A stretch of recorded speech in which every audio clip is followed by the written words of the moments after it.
one of the biggest challenges for people is everybody wants a better quality of life. Everybody wants life to be greater, but almost all of us get stuck at times where something stops us, something prevents us from doing something that we really are capable of doing. Whether it's turning around our body or shifting a relationship or turning around our finances or maybe just being happy and fulfilled at a different level, we get stuck with a belief of how we're not supposed to be, what we're not supposed to do, what people won't accept, what we're not capable of. Or maybe we get stuck in an emotional pattern of just being pissed off or frustrated or worried or sad or overwhelmed. Sometimes we get stuck, not so much in anything but some habits of doing things a certain way. And what a breakthrough simply is that moment in time where there's an opening. And the opening can come from a conversation, it can come from meeting somebody that inspires you, it can come from an insight, it can come from watching a movie and being moved emotionally at just that right moment. It usually comes because something kind of clicked inside of us. Something snapped us and made us look at life through a different filter, in a different way. And it's a real breakthrough because you take that little insight, that little distinction, that little moment, or maybe that little or big emotion inside of you that says, no more, I'm gonna change this, and suddenly you do something to make your life better. You break out of the impossibility of life has to be this way, or life is controlling me, and you start to take back control of your life. You start to make the shift that creates the quality of life that you really deserve. Everybody experiences extreme stress at some point in their life. I don't care who we are. Something happens outside our control and it hits our life and it knocks us on our tail. It might be a health stress. It could be something with your family. It could be economic, career. It could be something emotional that happens, biochemical. There's so many things. It could be an environmental situation that had nothing to do with you. Every one of us in our lifetime are experiencing extreme stress, and these days, because of the economy and the way we respond to it, the majority of people are experiencing some form of extreme stress, at least according to polls. Stress doesn't come from the facts. Stress comes from the meaning that we give to the facts. Yes, those things have happened, but the real question is, if we fight what's happened, we got a problem. We got to decide, what are we going to do with what's happened in our life? How are we going to take this? How are we going to mold this? How are we going to turn our life around? Because when you come up with a new meaning, you get a new life. And we're going to take a look at something from a different perspective. We're going to ask you this question. What is the single force that controls the quality of your life? If there was one gift our Creator has given us, or the universe, whatever you believe, what is it? What is the one power that you have right now in this moment that can change everything? You have it, I have it, we all have it. It's this one singular individual power that can change anything in our life, regardless of what's happened to us. And I know you know the answer. The answer is the power of choice. The one thing we have in this world is we can't control the events, but we can choose what to focus on, we can choose what things mean, and we can choose what to do. Those three choices, those three decisions really control our life.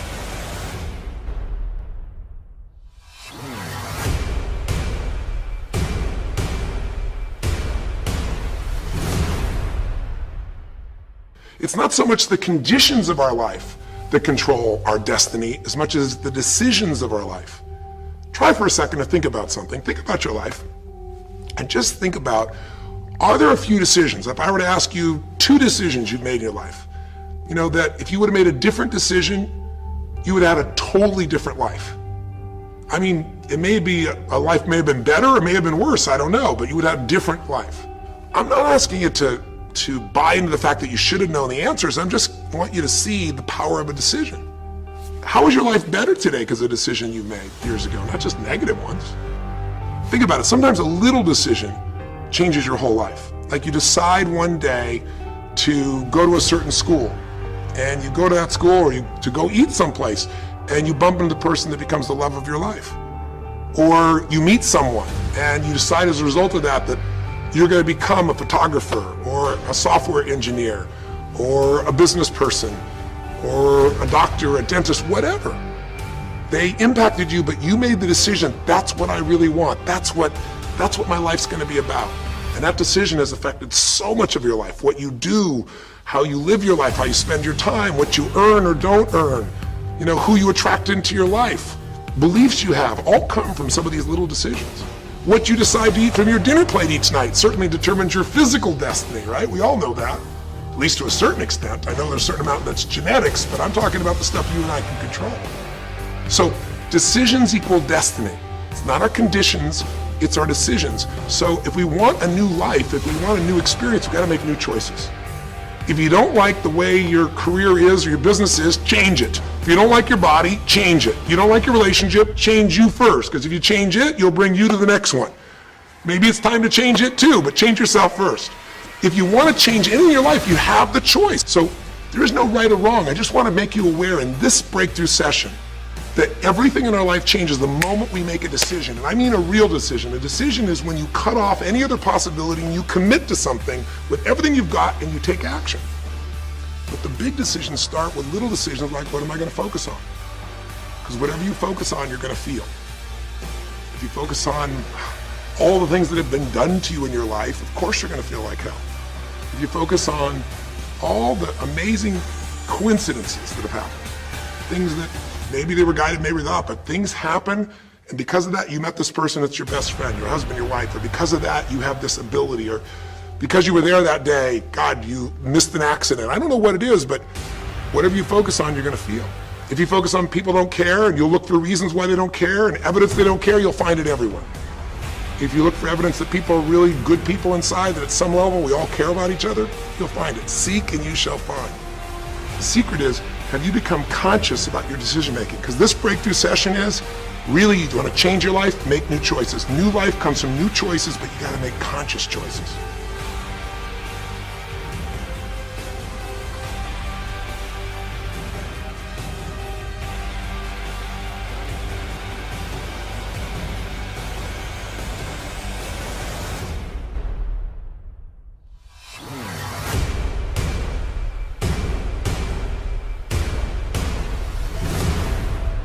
When you make decisions about what to focus on and what things mean and what to do, and you're unconscious, you get pretty terrible results usually. Now, we've all done this. I do it still. We all do. But if you want to change your results, you got to become more conscious in your decision making. So think about it. What you focus on, you will feel.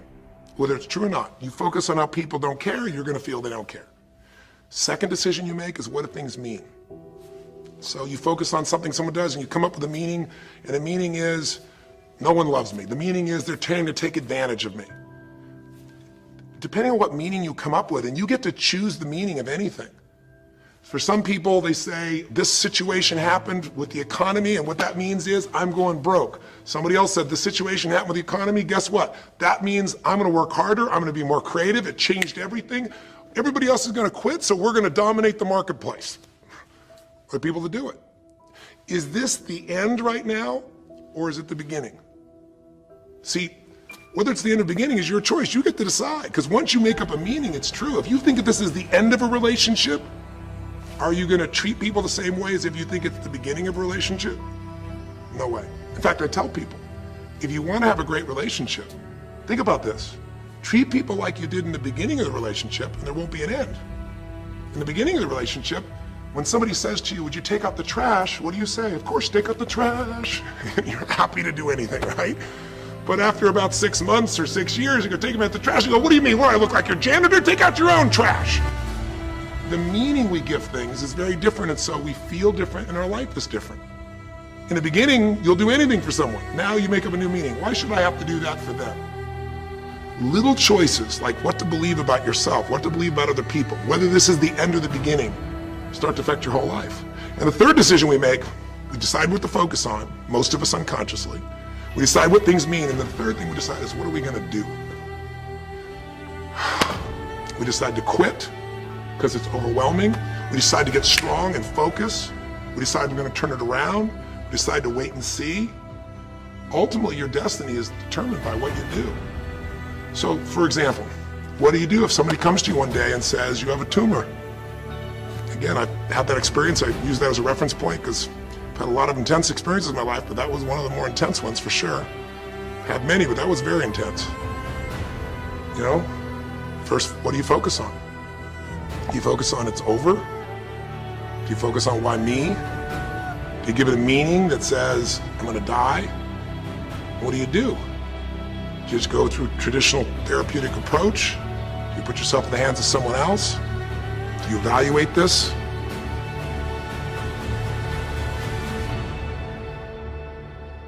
Do you get a second or third opinion? Your destiny is determined by your decisions. Now, if you're a guy like Lance Armstrong, you focus immediately on, I gotta find a solution. The meaning you come up with is, this is the ultimate battle. And what you decide to do is you're gonna exhaust every possibility. Now, that doesn't guarantee you're gonna succeed, but it's interesting. When you have that kind of a mindset, it shifts you. And Lance Armstrong, I mean, he was told things like, look, you got tumors here in your brain, you got them in your lungs, right? You got, obviously, in testicles, and you ride a bike for a living. That's pretty tough.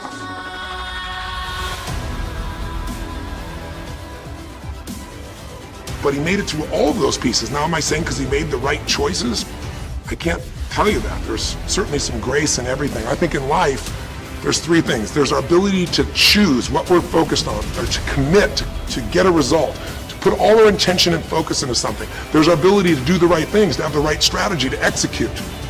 And then there's some grace. There's what some people call luck, some people call grace. There's, if you do the right things over and over again and with total focus, sometimes, you get good fortune that comes your way. And you tend to have more good fortune when you're totally focused and decisive and you take lots of action than if you kind of just sit around and accept things like you don't have a future. But the point of the matter is, this guy turned it around. And what was he like after he got through this problem? After he had his breakthrough, after he faced cancer, racing against some other guy seemed like nothing by comparison. You're not much of a competitor. I faced death. And he goes on to win Tour de France after Tour de France after Tour de France, breaking every record anyone could ever imagine. What do you do decades ago, half a century ago almost now, and someone says to you, go to the back of the bus, and you're African American? One woman just decided, you know what, you can't take my dignity from me. I can only give that up, and I don't choose to give it up, and I will not go back to the bus. The answer is no. And Rosa Parks changed an entire society. Because that day she chose to focus on something else. She gave it a different meaning. This is not a command. You do not have control over me. And she decided to fight. And she changed the direction of a country and of many other countries. She started something. We forget that you don't have to be famous to have the ability to change at least your own personal history. To change the direction we go in our life. We have the power to choose, even if you haven't before. You can finally say, no more. I won't put up with that. Within myself or from anybody else. And here's what I'm going to do differently. That's where the breakthroughs really start to happen. Now the question is, why do some people stand their ground and make something change versus other people just kind of accept things? Why do some people make bold decisions and other people make decisions that are based on trying to hang on to what they've got?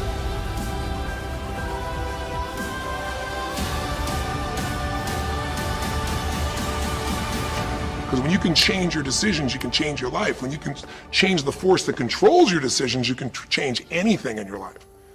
At some level, we have certain beliefs and values. But if I was going to make it simple, I'd say there's two things that determine your choices. The first thing is the state of mind and emotion you're in at that moment. Think about it. Have you ever snapped at somebody and had nothing to do with them? It was just the state you're in, right? You're frustrated, you're pissed off about something, and in that state of mind, whatever they said got interpreted through that state, and you made up a meaning like they were an irritant or they were interrupting you, and they weren't. You probably felt bad afterwards. When we get in the wrong state, we make the wrong decisions.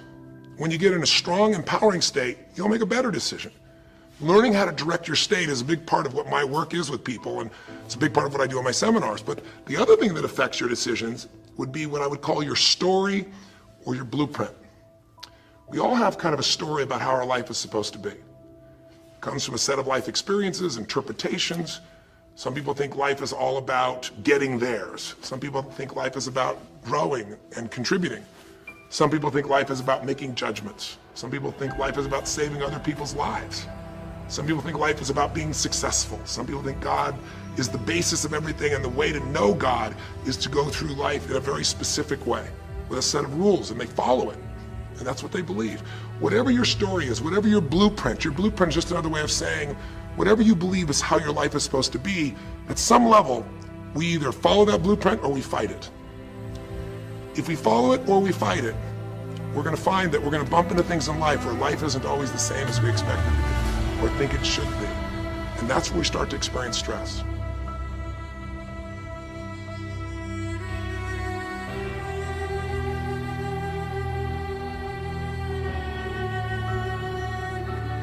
I really believe life is the dance between what you desire most and fear most. That's where you find where we live our life. The dance between what you want most and what you fear most. That's where all that energy is in life. So, what does she want? She wants to be famous. She wants to be able to sing and have everyone hear her voice and be able to touch everyone. She wants to contribute. She wants to share her gift. And she definitely wants to be famous and successful. She needs to be closer to her children. And one of the big challenges in life is oftentimes what we want and what we need are two different things. She has 5 boys. They're all extremely young, as I'm sure you saw. And she has a husband. And while they're all supportive of her going on this journey, somewhere along the line, she lost that connection to what was most important. Now, is she a bad person to make bad decisions? No, good people make bad decisions when they get in lousy states, when our ego gets involved, or when we start believing our story. And here was the story she had. Being a mom's important, but the bigger gift God gave me is my singing voice.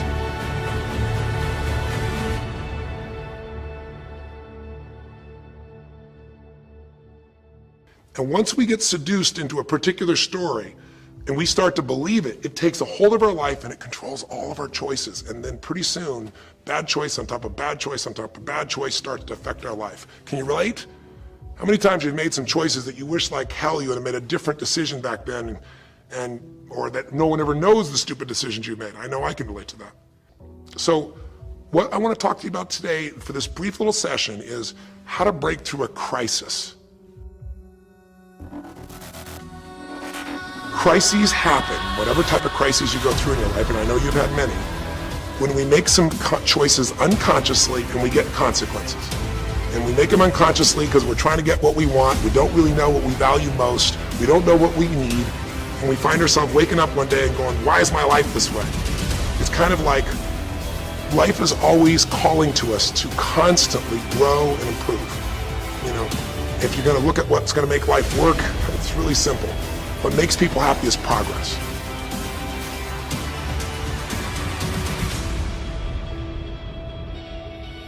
We're happy when we're progressing. If you're overweight, but you leave today and you say, you know what, this breakthrough thing, what I got out today for me more than anything else is, I've been stuck waiting for some magical diet, some magical exercise plan, some magical time in the future when we have more time. There is no more time. I don't need to wait for that. I'm just gonna make a decision today to get started.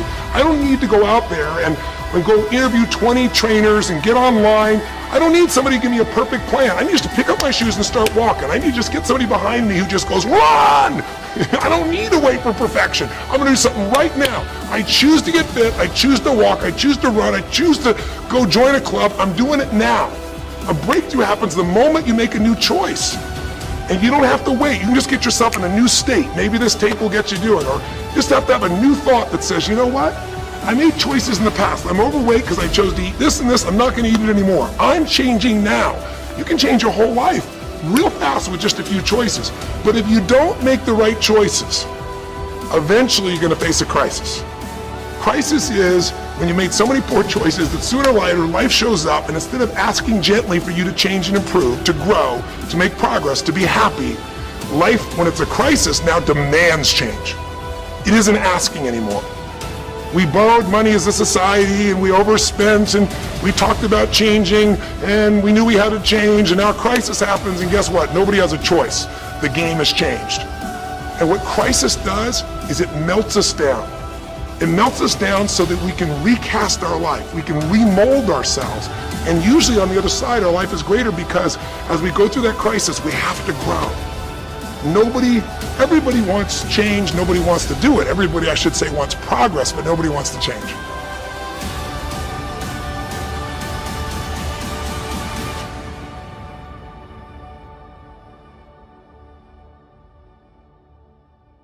Everybody wants their life better, but nobody wants to do the push-ups, the running, have the economic or emotional discipline to make it happen. But if you're watching this right now and you're still with me, some part of you wants more. And I'm saying to you, choose it. And the way you're gonna choose it is really simple. If you're in that crisis, what keeps you in the crisis is probably because you're being reinforced. Most people, they overeat, or they smoke, or they drink, or they yell at people. They keep doing it because they're rewarded. Whatever gets rewarded gets reinforced. Whatever habit or behavior is reinforced becomes a habit, and then pretty soon Do it long enough, it becomes part of your personality, and pretty soon you think it's who you are, and you just keep living that way.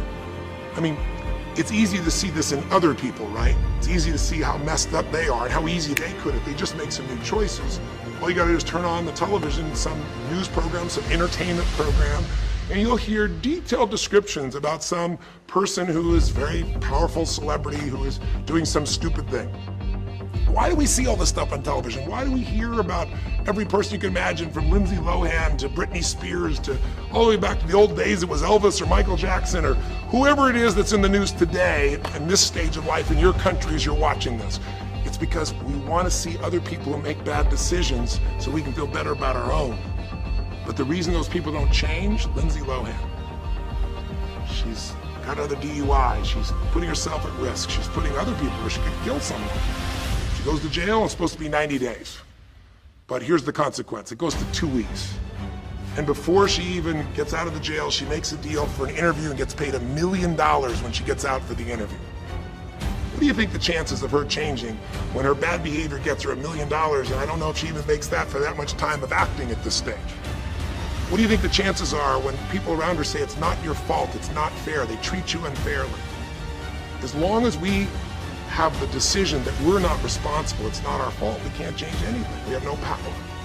So, I don't know if by the time you watch this if Lindsay will change, but if she did, it'll be because the enablers are gone, she's taken responsibility, and she's found something she values more than attention and money for bad behavior.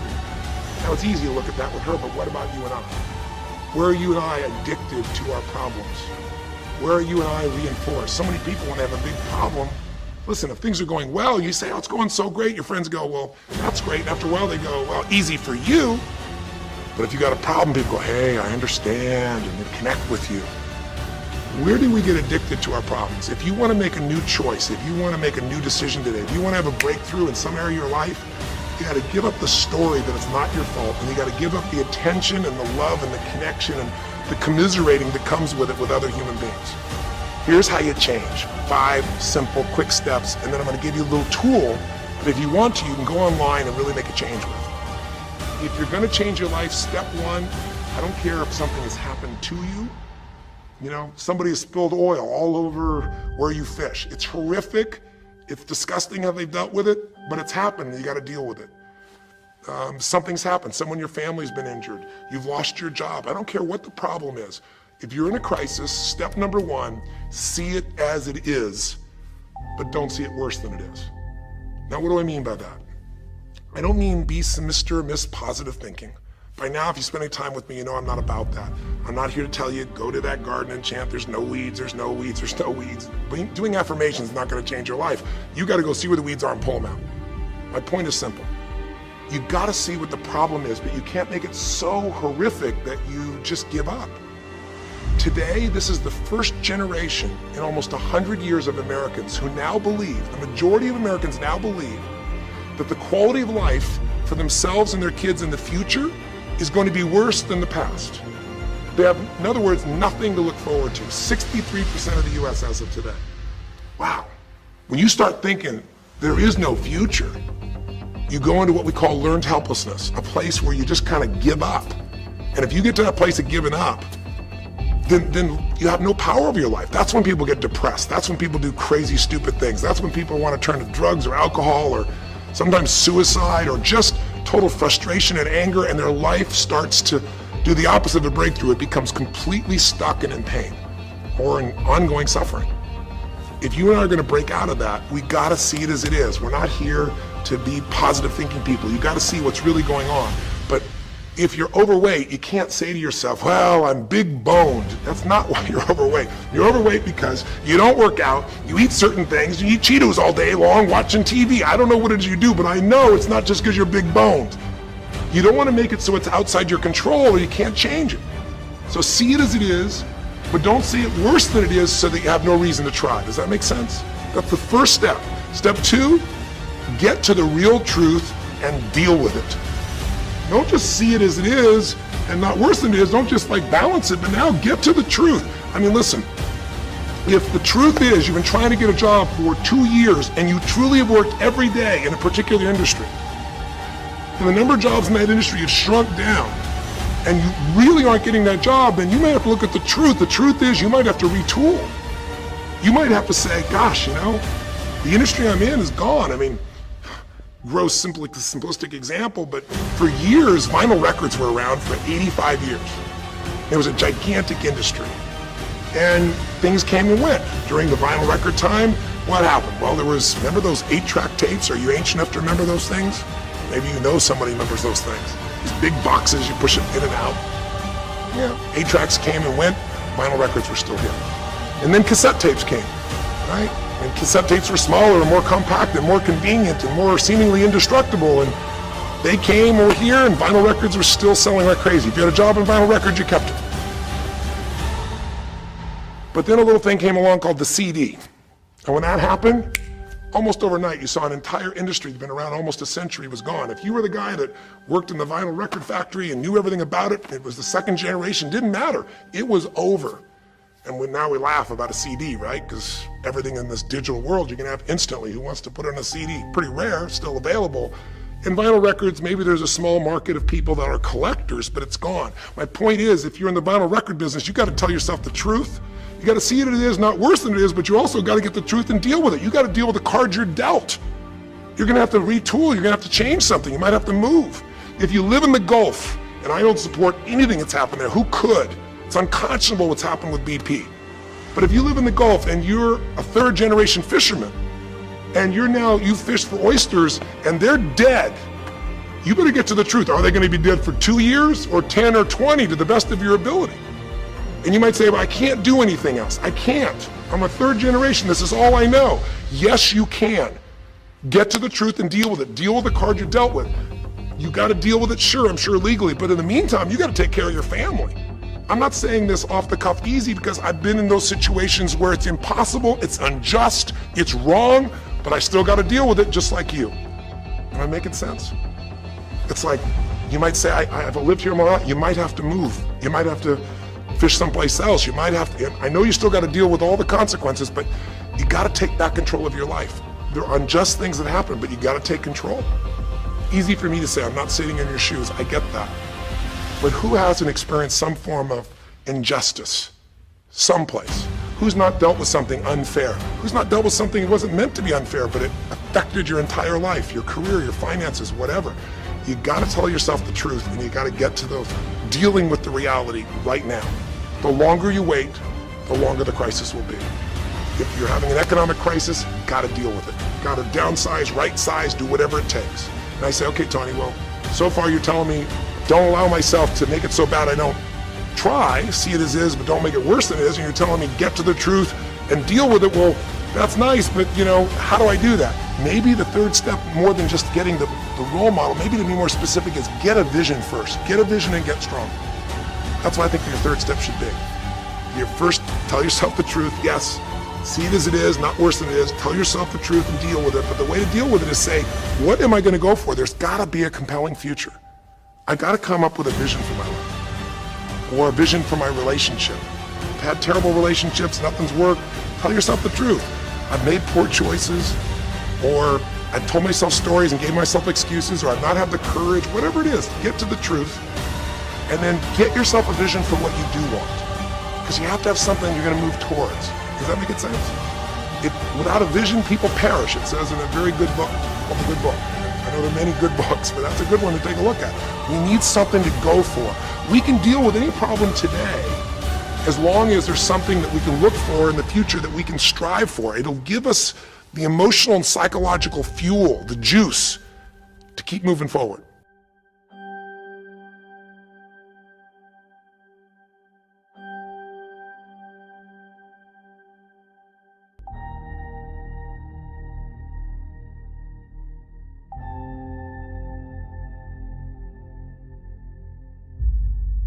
So you got to come up with a vision, and a way to do that, we'll call that step 4.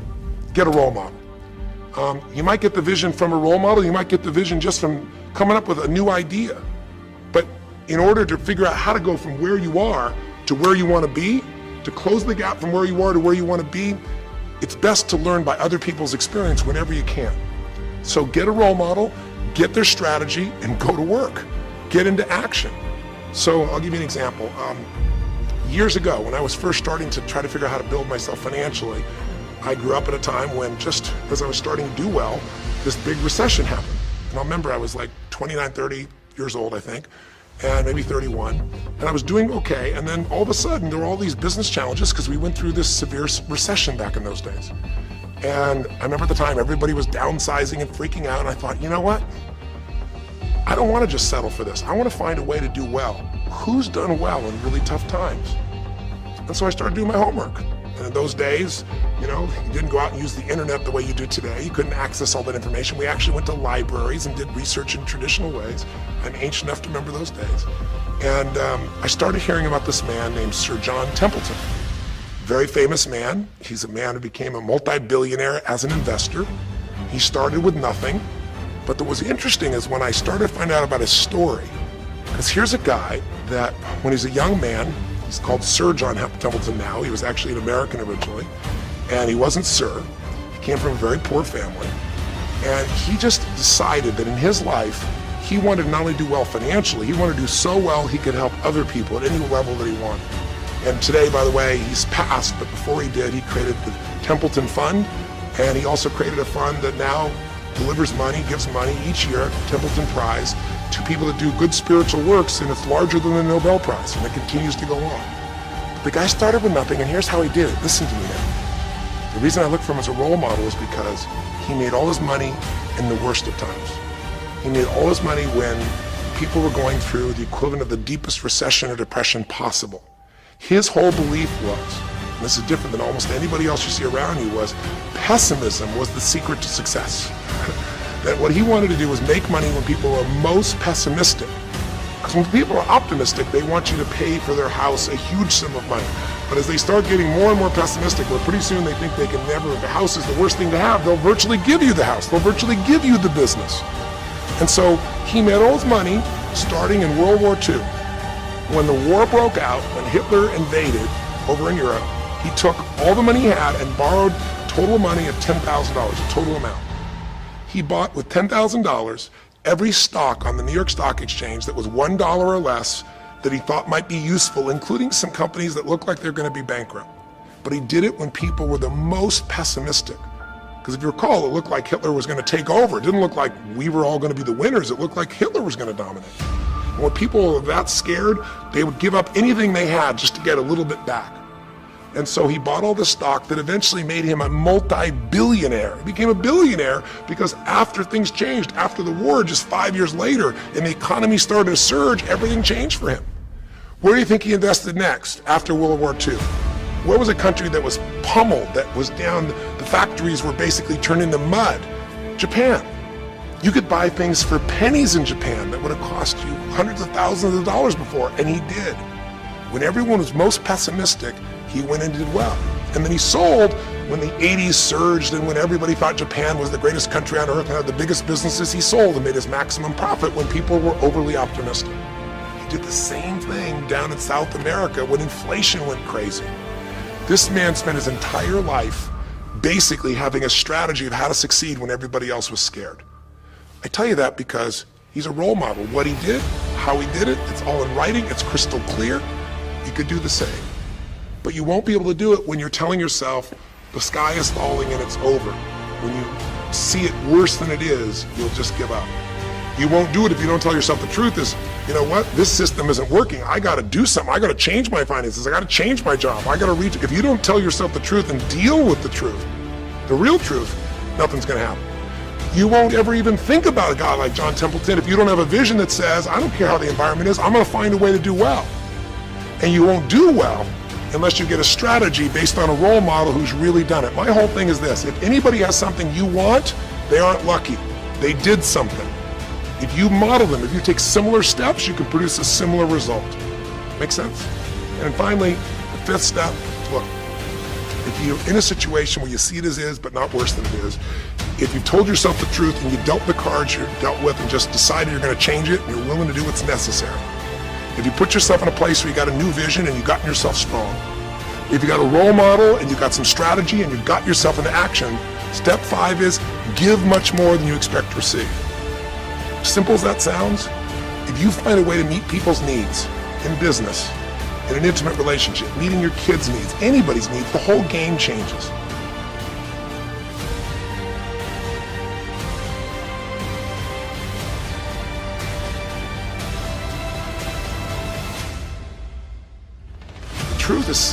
The truth will set you free, but first it'll piss you off. It doesn't feel good, but not feeling good is sometimes where you get your drive to change things. Deal with what is, without exaggeration, with total honesty, dealing with the cards, coming up with a vision, finding yourself a role model that shows your strategy, work your tail off, give, keep changing your approach, and you can get where you want to go. Make sense? Now that might sound like a lot. So to get you started, here's what I'd like you to do for this session. Start out if you want by taking a big crisis or problem you have and going through these steps. Saying, okay, what's really true? And let me exaggerate, let me stop the exaggeration. Let me not make it worse than it is. Just let's define what's true. Let's stop the story. Just here's what it is. We got this much financial challenge. We got this physical challenge, whatever it is. And then go to step 2. All right, let's find out the truth. Let's get the details. Let's get the details and figure out what we're going to do. And then here's where we're going to go. This is where we're going to eventually get to. It might take us longer to get where we want to go, but we're going to get here. Who's done it that we can model, that we can follow the steps in, who can coach us? And let's just work our tail off and change every day.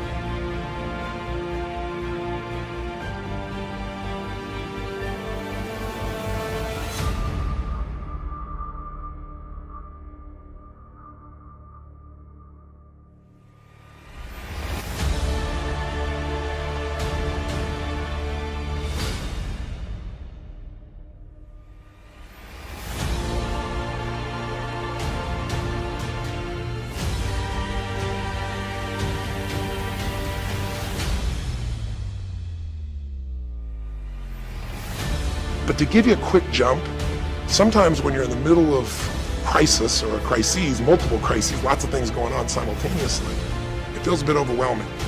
So, and you might not know a role model. And I'd say, Tony, I don't know who.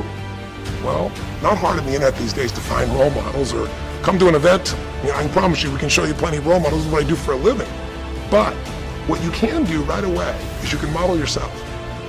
Think about it. Almost everyone alive has been through more than one tough time, crisis or multi-crises, where you're having a problem financially and you're having a problem with your family and you're having a health problem all simultaneously. Those are the intense ones, right? But if you're standing still today, most of us have found a way to get through it. And if you don't, you know someone who went through a tough time, a grandmother, an aunt, an uncle, somebody. The greatest way to make that change happen, when you break out of it, you break through, you break out of a problem, you break out of a crisis, is model yourself.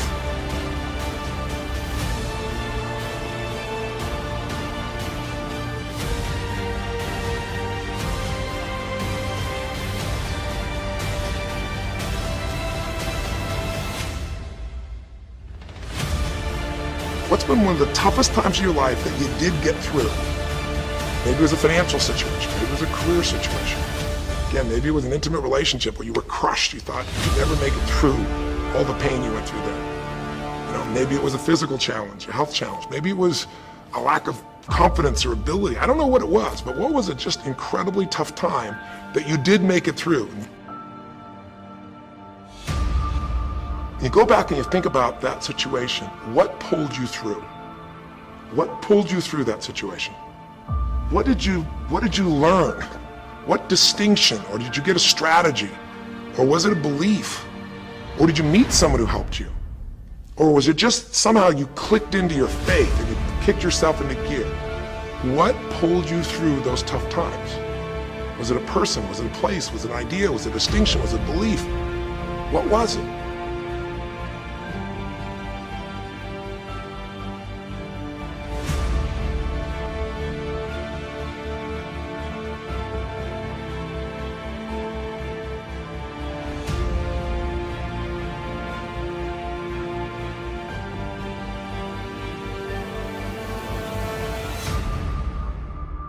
What did you do to go from where you were to where you are today? What did you do to get over that situation? What did you do to get through that situation? What did you do to turn it around?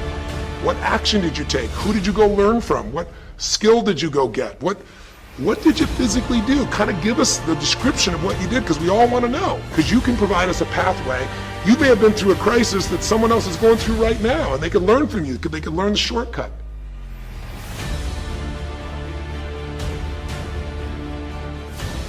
Because you went through this crisis. Whatever the crisis was. How are you stronger? Or are you more compassionate because you felt that suffering? You don't want anybody else to feel it. Or are you more hopeful because you know you made it through that so you can make it through other things? Or are you in a situation where you've got a skill today that you didn't have and wouldn't have had if it wasn't for that situation that made you have to grow? Or are you just happier today because you have a contrast of what life could be like, and so now you appreciate the simple moments? How are you better mentally, emotionally, physically, financially, or spiritually today because you went through the crisis? Even though you wouldn't want to go through it again, you don't want anybody else to go through it, how did it actually serve you in the end?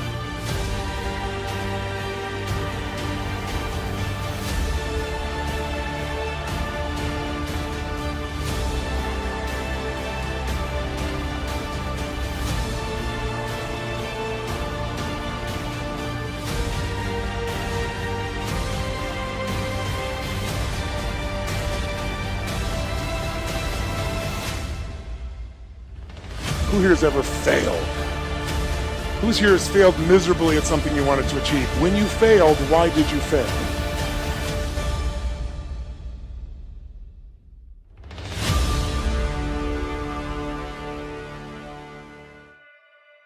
I failed because, okay, good, I didn't have enough money. What else? Didn't have the right technology. Good, sir. Why'd you fail? I had the wrong people. They say I had the wrong leader. Isn't that interesting?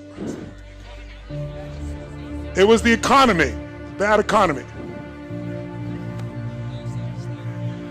Not enough time, didn't have enough time. Now I asked this question for the first time about 7 years ago. I was at this place called TED. Anybody watching those TED videos? And TED didn't have a website or anything at that stage. It was a very small program. It was done for about 800 people in Silicon Valley, most of them billionaire investors, the founders of Yahoo, the founders of Apple, the founders of a whole series of companies. And I was brought in, and they say you got 18 minutes, which my shortest seminar is 4 fucking days. So I'm like, you gotta be kidding me. And then before they introduced me, the guy who was introducing me wasn't the guy who invited me, and he was an English guy. We're good friends today. But back then he didn't know who I was. He thought I was a motivator. So he got up and he said, first thing he said to me before I went out there, goes, nice to meet you. Don't have people do that jumping shit I heard you do. So he wants me to take these dead people and leave them dead in this dark room sitting. And I watched before I got up to speak, and there was a woman who was a genius, and she was teaching string theory, which is one of the most complex things on earth. And they gave her 18 minutes, and people were shuffling their feet. And at the end, they didn't even clap for her. They were assholes. They all thought their shit didn't stink. These are all the achievers of the world. So I walk out there, and the introduction he gives me is Tony Robbins is like a motivator, and he's helped a lot of sports people, so maybe he can, create some energy here. He had a very publicized divorce a few years ago. I couldn't fucking believe it. He really did say that. If you watch the TED video, he cut that out because he's embarrassed. So I got up afterwards and I said, God, it's a privilege to be here. I said, I didn't know that my divorce was very publicized, but my ex-wife is very happy. She has tens of millions of dollars, but I didn't come about that. I came to serve you. And then I was trying to figure out how to engage this room, so I asked them a question just asked you. I said, who here has ever failed? And no one raised their hand in the whole fucking room. So I paused and I said, I know you're out there. I can hear your hearts beating. Who here has ever failed? And I demanded an answer, and then a few people raised their hand. I said, who here has ever failed? And now they started complying. So I said, great. When you failed, why did you fail? And they said all the things you said. Didn't have enough time, didn't have the right technology, didn't have the money, didn't have the contacts, had the wrong people. The people said we had the wrong leader.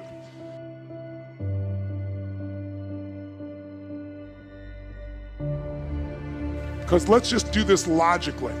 Everything you people have told me, I didn't have the technology, I didn't have the right contacts, I didn't have the time, I didn't have money. Everything you've told me, I didn't have enough Supreme Court justices. Those are resources. And so you're telling me I failed because I didn't have the resources. And I'm here to tell you what you already know. Resources are never the problem. It's a lack of resourcefulness is why you failed. Because the ultimate resources are emotional states. If you're creative enough, can you find the answer? Yes or no? If you're determined enough, can you find the breakthrough? Yes or no? If you're passionate, loving enough, can you get someone to help you? Yes or no? If there's no way that you're committed, can you find the money even if you don't have it? Yes or no? So I said creativity, decisiveness, passion, honesty, sincerity, love. These are the ultimate human resources. And when you engage these resources, you can get any other resource on earth. And I said, so you told me all the resources you're missing and you hypnotize yourself into believing that you don't have what you want because you don't have the resources, when the most successful people in history had no resources, but they were incredibly resourceful, so they got the resources. Resourcefulness is the ultimate resource. And if you don't have what you want, stop telling yourself the story because you don't have the money, you don't have the time. That's bullshit. It's because you haven't committed yourself where you would burn your boats. If you want to take the fucking island, burn your fucking boats, and you will take the island, because people, when they're going to either die or succeed, tend to succeed. But most of us give ourselves a way out, and that's why we don't have what we want.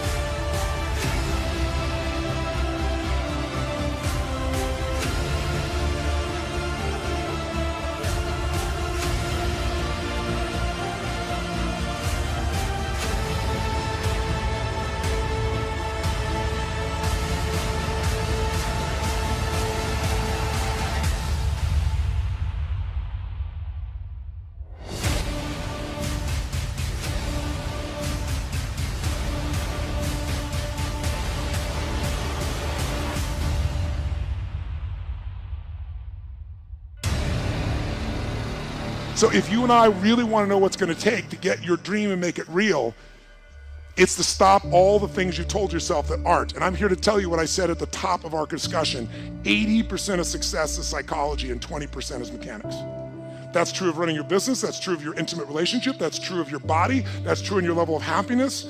So you got to know the 20% because that gives you the edge, right? Those strategies, but you got to know the psychology. If you're in business right now, there's a few things. The chokehold, since, again, how many own a business? So I'm real clear. Really do own a business. You're not thinking about it, you own one. Raise your hand so I can see. Shit, most of you, I'm impressed. So if you own your business, I'll tell you right now, the chokehold on the growth of your business is you. It is not your people. It is the leader of this organization. The leader is the chokehold, and the chokehold comes in one of two forms. Your psychology. You think you've tried everything. You've tried everything but what fucking works. Who knows what I'm talking about here, right? Or it's a skill that you're missing.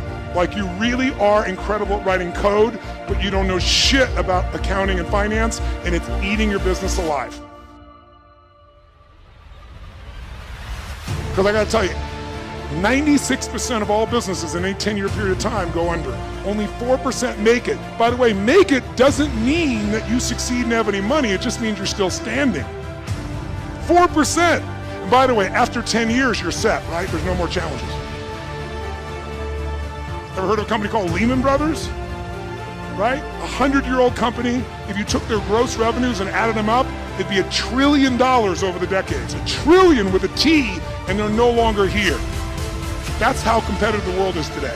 So if you got in a business and you're in it right now, I love you, I respect you as a brother or sister, and I know you're a crazy son of a bitch just like me. You have to be. Who gets in a sport where the longer you play, the more likely you die? You're a gladiator if you're in business. A gladiator goes out there and they know every time I go out I can die, and the longer I stay in the game, the more likely I die, but every day they go out to win. That takes an incredible psychology. But in that psychology, we bump onto limits, and that's what you gotta shift. And if your psychology is solid, then you gotta say, where are the skills I'm missing? Because that's equally important.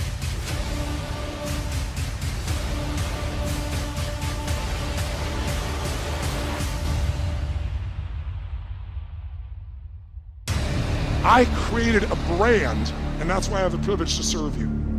But that brand came because I realized early in my career, I can have the best ideas in the world, but they're gonna die on my lips unless I can market them, unless I can build a brand. It is the most important thing today because the world is made up of commodities. The world is so competitive. If you're a commodity, if you're a race for the lowest price, you will be out of business within 10 years, probably more like 2 to 5. You have to have something that separates you from everybody else on earth, and until you find out that something, you will be stressed and you will be struggling. But everybody has it, or anybody can create it. That's my expertise. My companies, I started with zero. We do more than 5 billion with a B per year, my companies. I had a mission, but I realized I have to master business or that mission is gonna die. And you gotta get that too. Because otherwise you're gonna be one of the many, you're gonna work your ass off and not have what you deserve. So this is an area that deserves mastery, not dabbling. And probably most of you in this room work your ass off in your business, and you're so working in the business, you're not working on the business. I know you know the difference. And if you do, you're not getting distinctions that are cutting edge. One right strategy can save you 10 years, but you gotta go get it. You can't just keep doing what you're doing and then pumping yourself back up. So you gotta get the skills. Marketing is one of those skills. Selecting the right people is everything. So knowing how to pick the right people, knowing how to train those people, knowing what you're gonna do in sales, knowing what you're gonna do in marketing, knowing what you're gonna do in the financial side of your business is everything. You have to master these things. You can't hope and expect your business to be there.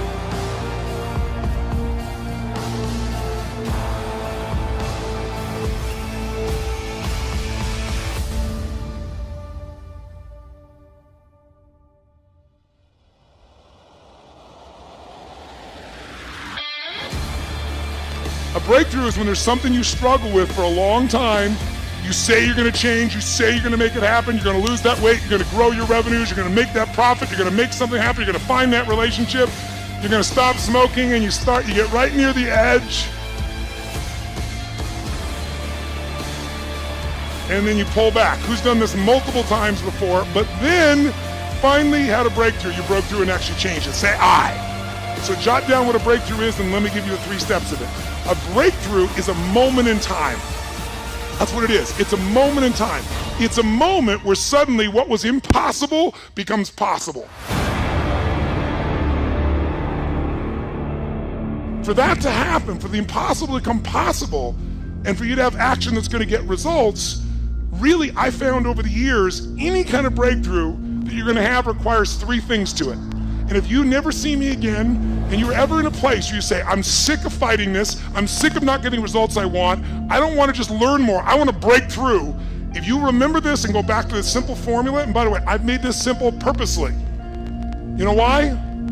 Complexity is the enemy of execution. The more complex you make it, the less likely you're going to execute. I'm so good at getting people to do things because I make it so damn simple, you can't miss it. So let's do it. What's it going to take to have a breakthrough? Before I tell you, let's have you think of an area where you once fought and you finally had a breakthrough. For you personally, what's an area where you pushed and pushed and pushed, you couldn't do it, and you finally made yourself do it and broke through?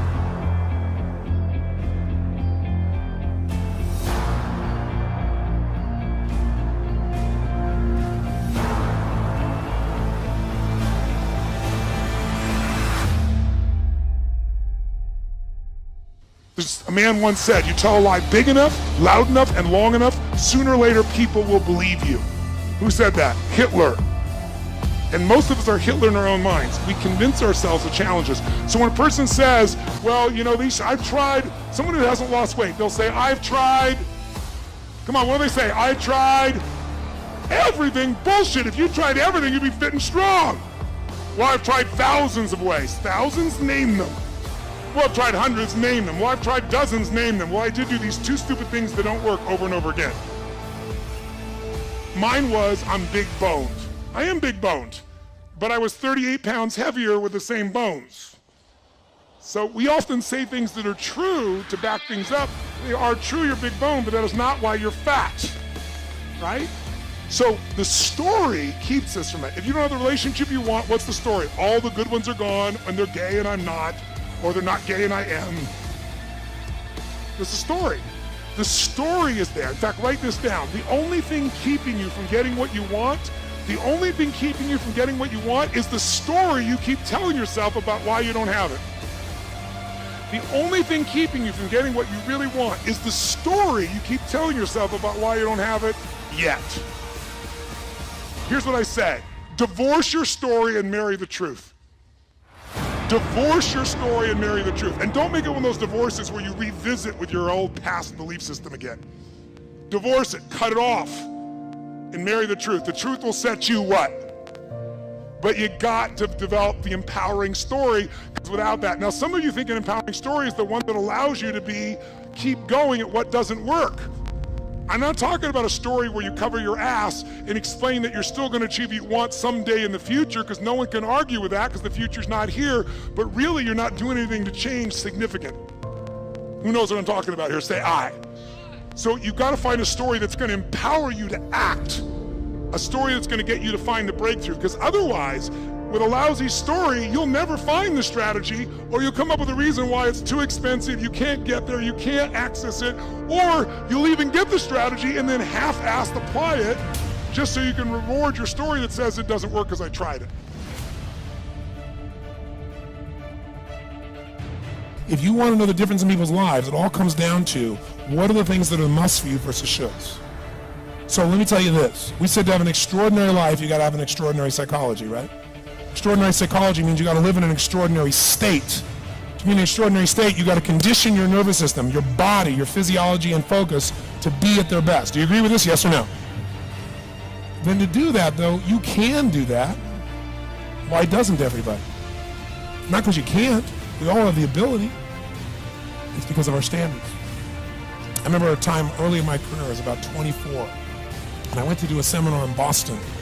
And in those days, a big seminar for me was like 125 people. It was a 3-day seminar, and we worked around the clock, and people made such extraordinary changes in their life. And at the end of it, I was feeling so fulfilled. I was thinking, my God, I'm 24, maybe 25 at the time. And I am so happy because I have found my mission in life. I'm doing what I love. It's making a difference in people's lives. This is extraordinary. So we finished about midnight on the Sunday night. And around midnight, I'm still wound up, so I don't feel like going to bed. So I decided, okay, let me take a walk here, and I decided to go through Copley Square. If you've been through Copley Square, it's a pretty neat place. Because in Copley Square, you can look up and you can see buildings that were here before we were known as the United States, and beside them you see skyscrapers that are new. It's a pretty cool place. So I'm walking around midnight on Sunday night. There's nobody in Copley Square midnight on Sunday night. And I'm walking along, and I see this guy in the distance, and he's kind of stumbling back and forth between the gutter and the sidewalk. He has a long trench coat on, his head's down like this. He's holding a brown bag, and I can start to smell him even before I get there, and I'm thinking, this guy is obviously drunk. And as I started to get closer, I thought, I bet he's going to beg me for some money. And sure enough, whatever you focus on life tends to happen, doesn't it? So sure enough, he gets real close to me, and I thought all of a sudden he wasn't going to do it. All of a sudden he popped his head up. It was really weird. Mister! He had this really bizarre looking sounding voice. Mister! Could you loan me $quarter? And I thought, do I want to reward this behavior? And then I thought, I don't want him to suffer. Do you have this dilemma sometimes?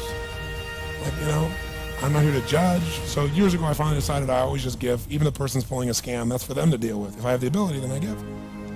And so I thought, but could I teach him something? So I asked him a question back. I said, is that all you want is a quarter? So he goes, yeah, just $1 $1 changed my whole life. $1. I said, really? He said, yeah, $1. So I reached in my pocket, and I pulled out my money clip. And in those days, I was, very young, just starting to succeed. And my original mentor was a man named Jim Rohn. I don't know, how many have heard of Jim Rohn? Anybody?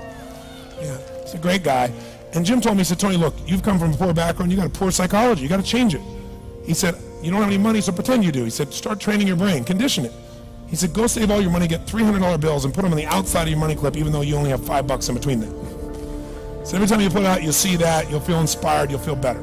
He said, you'll feel better, you'll do better. So I was like, okay. So I did. So I pulled my money clip, and sure enough, I got $300 bills in. I made sure he saw the bills. So I'm tearing through that, right? Looking in between there, see if I can find some change. But I made sure he saw it. Sure enough, he's looking at the $100 bills, checking it out. I find the quarter, I pull it out, take the money, put it in my pocket. I notice he's watching my hand going into the pocket. I took the quarter and I looked at him and I said, sir, life will pay any price you ask of it. And I gave him the quarter. And then something really interesting happened. He took the quarter. He looked at the quarter. He looked at me. He looked at my pocket. He looked back at the quarter, looked at me, looked at my pocket, looked at me again, looked at the quarter, looked at my pocket, looked back at me and said, you're weird. And then he shuffled on off like this, right? And I thought to myself, wow, what's the difference between him and me?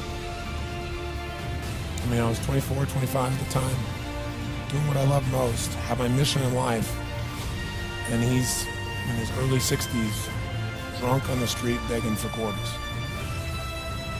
What's the difference?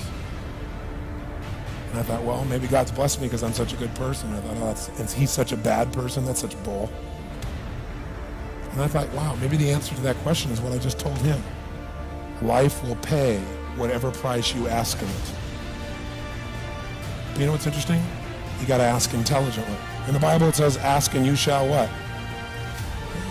Pretty good formula. You got to look into it. But you know what? It says, ask and you shall receive, but I'm sure it meant ask intelligently. I'm sure that's what God meant. I'm sure he didn't mean bitch and you will receive. Whine and you will receive. I don't think that was the instruction. Now, if you're going to ask intelligently, there might be 5 elements of that. Number 1, you'd have to ask specifically, wouldn't you? You wouldn't ask in a general way. People do all the time. They go, I want more money. Fine, here's $1. Get out of here. Very often, you're getting what you're asking for. You're just not aware of how general you're asking. Clarity is power. The more clear you are about exactly what it is you want, the more your brain knows how to get there. Your brain is a servo mechanism. It's like a bomb. Those bombs, those missiles, they have a servo mechanism. So if the target moves, it knows what the target is, it follows it.